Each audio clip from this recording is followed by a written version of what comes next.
j'espère que ça va. On se retrouve pour une nouvelle vidéo, ça fait un petit moment, j'étais un petit peu occupé, figurez-vous. Donc voilà, je reviens en force, tranquillement pour d'autres vidéos. J'ai demandé sur ma story Instagram ce qui vous aurait plu que je parle aujourd'hui. Et donc le choix s'est porté sur un bout de mon histoire. Donc je vais parler de ça. Et vous allez voir que je ne vais pas uniquement juste parler de mon histoire comme ça, il va y avoir des conclusions à tirer évidemment de mon expérience.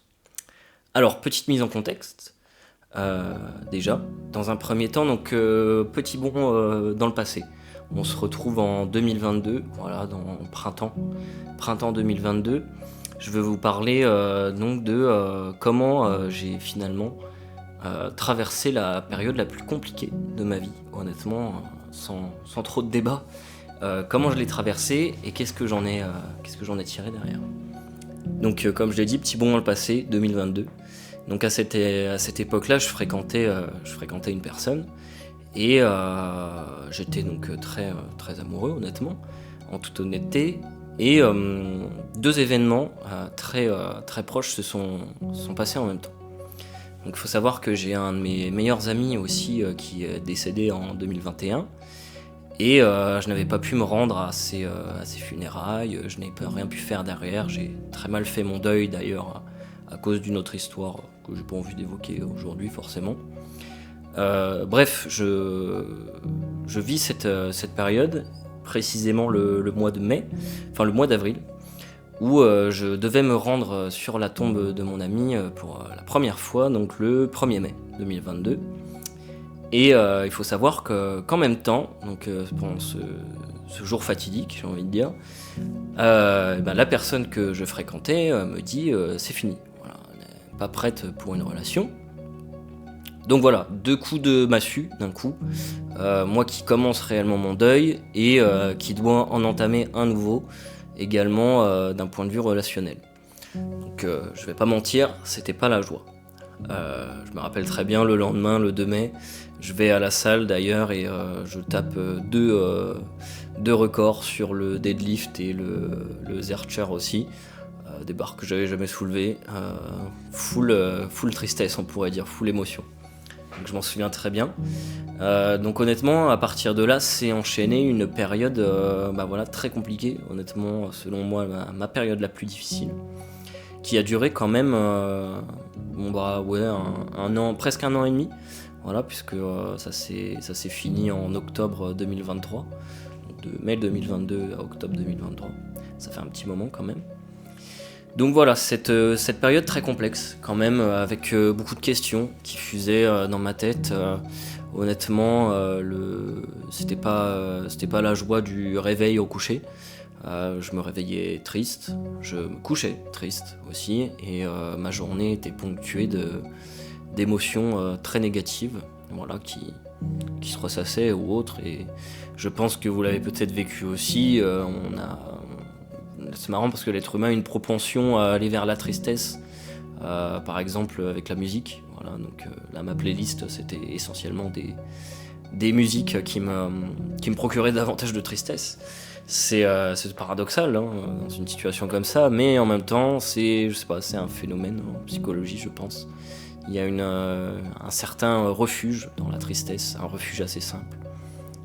Et donc je vis cette période, voilà, du mieux que je peux.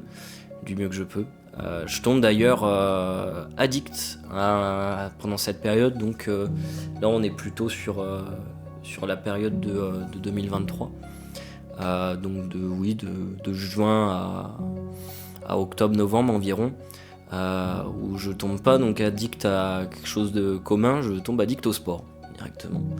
Donc j'ai remplacé mes pensées négatives du matin au soir par des pensées du sport. Voilà, donc je me réveillais, je pensais au sport, je me couchais en pensant au sport, à ma séance prochaine. Les jours de repos étaient un supplice, littéralement.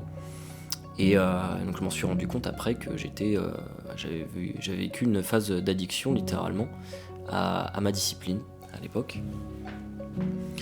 Donc je l'ai survécu, cette période, finalement. Et je me suis entouré de mes amis un maximum pour la survivre. Voilà, donc le but c'était de voir mes amis, de passer de bons moments avec eux.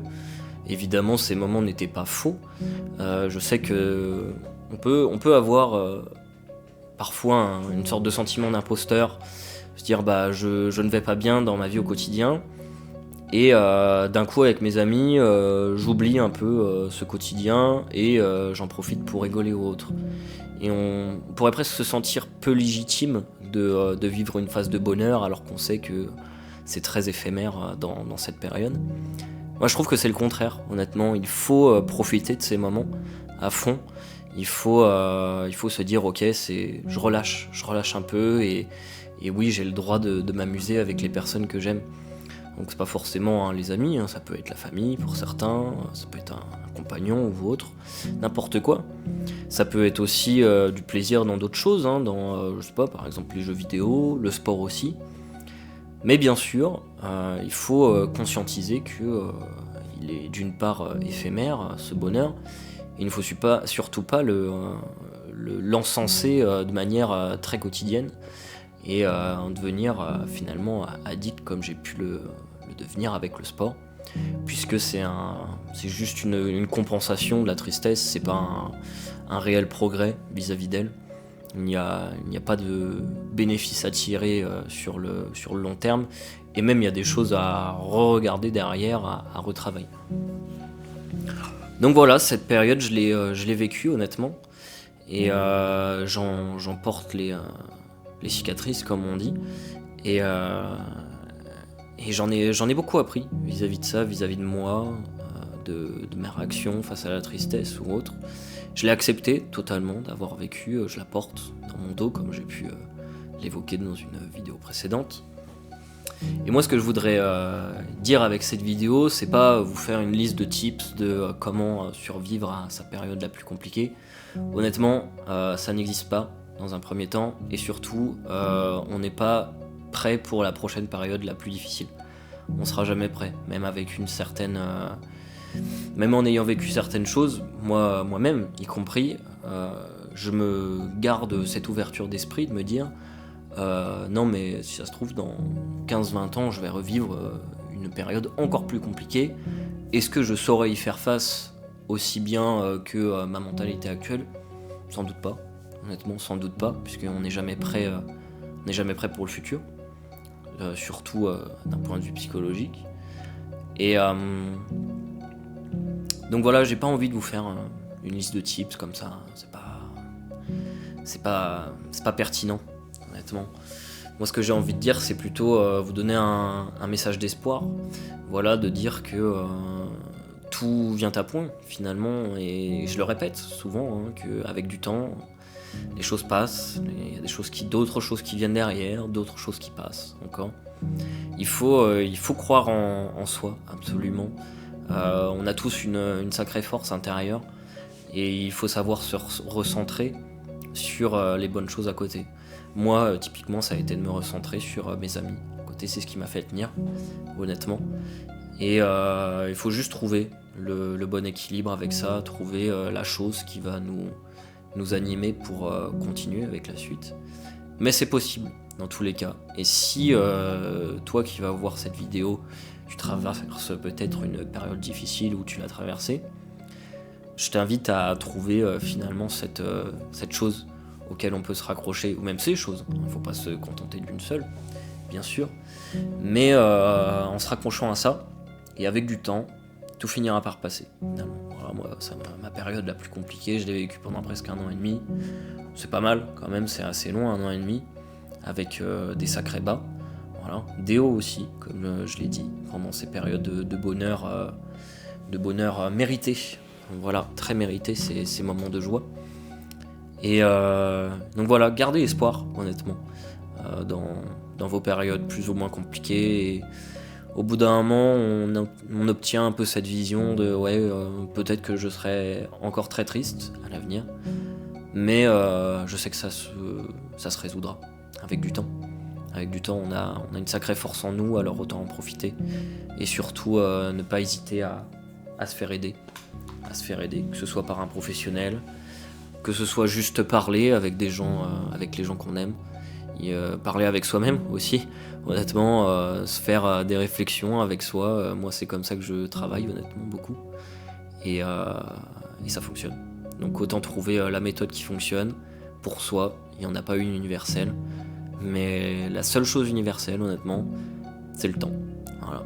Donc laissez-vous le temps de guérir vis-à-vis de vos périodes compliquées. Et ça passera petit à petit. Voilà, donc j'espère que vous garderez cet espoir dans chacune des épreuves de votre vie. Et puis je vous dis à la prochaine, pour une prochaine vidéo. Encore une fois, n'hésitez pas à me dire si ça vous a plu ou s'il y a un sujet qui vous intéresse. Dans les prochaines vidéos, on traitera de la nostalgie, qui est pour moi un sujet intéressant.